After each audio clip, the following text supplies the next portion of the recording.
¿Cómo están? Bienvenidos a un nuevo espacio de entrevista. Nos encontramos con el director ejecutivo de Inteligencia Sanitaria de la DIRESA, el biólogo Edward Pozo, porque vamos a conversar. Él nos va a brindar mayor detalle sobre la situación, cómo se encuentra Piura en estos momentos con respecto a la viruela del mono, un tema que está siendo bastante tocado y que preocupa mucho a la población. Biólogo, ¿cómo está? Bienvenido a nuestro espacio. Buenos días, muchas gracias por la invitación a conversar de este tema.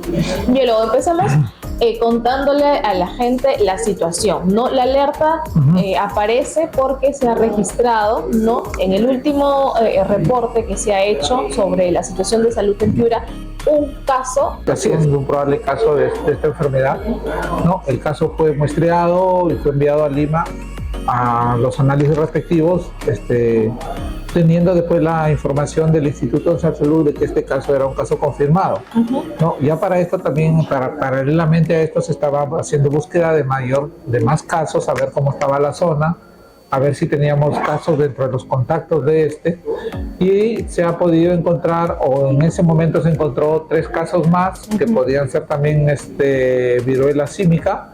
Aunque esta información, claro, puede ser temporal porque estamos a la espera de los resultados. Veamos a ver cuántos casos más pudieran aparecer, ¿no? Biólogo, ahora, para ir también un poco despejando las dudas, porque si bien es cierto la coyuntura ha alarmado, ¿no? Y se está brindando información que es verdadera, otra información que más bien confunde a la población, ¿no? Entonces, se habla mucho que la persona que ha sido confirmada, ¿no? Esta persona, mujer de 36 años, ¿no? Que su estado de salud todavía estaría complicado, que estaría todavía hospitalizada, lo cual es información falsa, ¿verdad? Sí, no, la paciente fue atendida correctamente en el Hospital Santa Rosa, ¿no? Fue diagnosticada. Se le dio las pautas para cuando regrese a casa, las acciones que tiene preventivas que debe tener, ¿no? En casa. La paciente, después que ya ha sido observada y vista también por el infectólogo, fue enviada a su casa con todas las indicaciones. No ha tenido ningún tipo de complicación, no ha retornado por este problema al hospital, ¿no? Y igual nosotros seguimos en la búsqueda de casos y más bien lo que pedimos a la comunidad y a la población es que si ellos conocen de algún caso o ellos quizás puedan tener estos síntomas de esta viruela símica, inmediatamente vayan a los establecimientos de salud para que puedan ser atendidos correctamente y también hacerles el diagnóstico y también hacer la búsqueda de otros más casos dentro de sus contactos, porque teniendo en cuenta que esta enfermedad es muy contagiosa al contacto cercano, ¿no? Pudieran haber otros casos que no están llegando a los establecimientos. Y justamente para un poco estar alertas es bueno saber y conocer las etapas de esta enfermedad, ¿no? Que está la parte de los síntomas y también la segunda, ¿no? Sí, la parte primera, en realidad la enfermedad es desde que cuando la persona se expone y la contrae, hay un periodo de incubación de hasta 7 días, en promedio, ¿no? Algunos demoran más hasta 21 días, pero en promedio generalmente son entre 5 a 7 días. Después de esos días la persona comienza a tener síntomas, que es la parte ya clínica de la enfermedad, ¿no? Empieza a tener fiebre, malestar, dolor de cabeza, puede tener inflamación de los ganglios, que se llama adenopatía, y después del 5.º día comienzan a aparecer ya las erupciones en la piel. Primero como máculas, es decir, como manchitas, después como pápulas o ronchitas.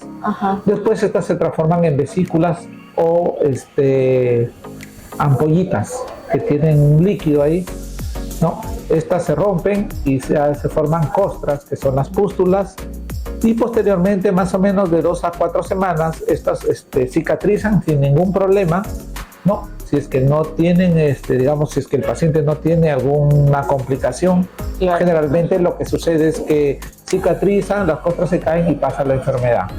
En todo este lapso, desde el inicio de la erupción hasta, la caída de estas costras o la seca, puede contagiar a otras personas. Por eso la recomendación es que si tienen esta enfermedad, haya un autoaislamiento del paciente, esté restringido el paciente a un lugar, ¿no? O como en el COVID, ¿no? Claro. Su ropa de cama, su ropa habitual tiene que ser lavada también de forma diferenciada, con agua caliente y con Para detergente. desinfectarlo, ¿no? Exactamente, porque en el líquido de las vesículas está el virus.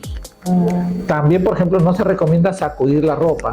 Peor, estamos esparciendo las partículas, ¿no? Infecciosas. Sus utensilios de alimentación, caso platos, casos si no pueden ser desechables, hay que también lavarlos con agua caliente y jabón y todo lo demás. Y el tema del contacto con el familiar, en este caso con el resto de familiares, tiene que ser bastante restringido, ¿no? Entonces, ese serían, digamos, las recomendaciones a nivel comunitario, o sea, a nivel de la comunidad, ¿no? Este aislamiento, digamos, que tendría la persona contagiada, tiene que ser hasta la seca de la enfermedad, o sea, hasta la caída de las costras. Puede ser ocurrir eso de 2 a 4 semanas, es lo que nos dice la literatura, ¿no? Y una vez que ya pasa esa etapa, ya el paciente puede hacer su vida normal, ¿no? Porque también se le pide que, como está restringido a un lugar, también va a dejar claro, evidentemente, de trabajar y hacer sus actividades habituales. No, eso es lo que se pide, porque un paciente, si está en esta etapa que tiene la erupción y todo lo demás, puede ir por ahí contagiando a más personas, y eso es lo que no se quiere, ¿no? Ahora, la parte preventiva es muy importante para justamente evitarlas, ¿no? Pues para mantenerse, ¿no? Entonces, ¿cuáles serían las recomendaciones para la población justamente ahorita que la alerta que se ha encendido? Claro, el tema ahí es que si tienen un caso sospechoso o conocen un caso sospechoso o lo tienen dentro de la familia, lo lleven inmediatamente al médico, al centro de salud, al establecimiento de salud o más cercano. Lo otro es que evitemos el contacto cercano con personas que pueden tener la enfermedad, ¿no? El grueso de la población, por ejemplo, que se infectó en el año 2022 fueron 2 grupos que son de jóvenes y adultos jóvenes. Y eso debido principalmente a que ellos, bueno, trabajan, van, vienen, tienen revoluciones sociales, salen, se reúnen con más personas. Entonces hay que tener mucho cuidado con ese tipo de cosas, ¿no? Tener en cuenta también que en esa época, cuando se hizo el análisis de la información, se pudo observar que casi el 90% o el 95% de los casos habían sido transmitidos por vía sexual. Entonces hay que tener también ese tipo de precauciones, ¿no? Que se tiene cuando se puede tener este contacto sexual con algún caso y puede contagiarse. Entonces, esas recomendaciones son, digamos, las que se le tiene que tener en cuenta, ¿no? Por ejemplo, el lavado de manos y el uso tal vez de mascarilla ¿ayudarían? Ayudan, exactamente. Siendo una enfermedad que es por contacto, el lavarse la mano frecuentemente, evidentemente ya la población, eso creo que está muy concientizada después de lo del COVID, ¿no? El lavarse las manos a la hora de llegar a su casa, después de lavarse las manos frecuentemente, y también el uso de la mascarilla en algunos casos también limita, digamos, la posibilidad de que se puedan contagiar.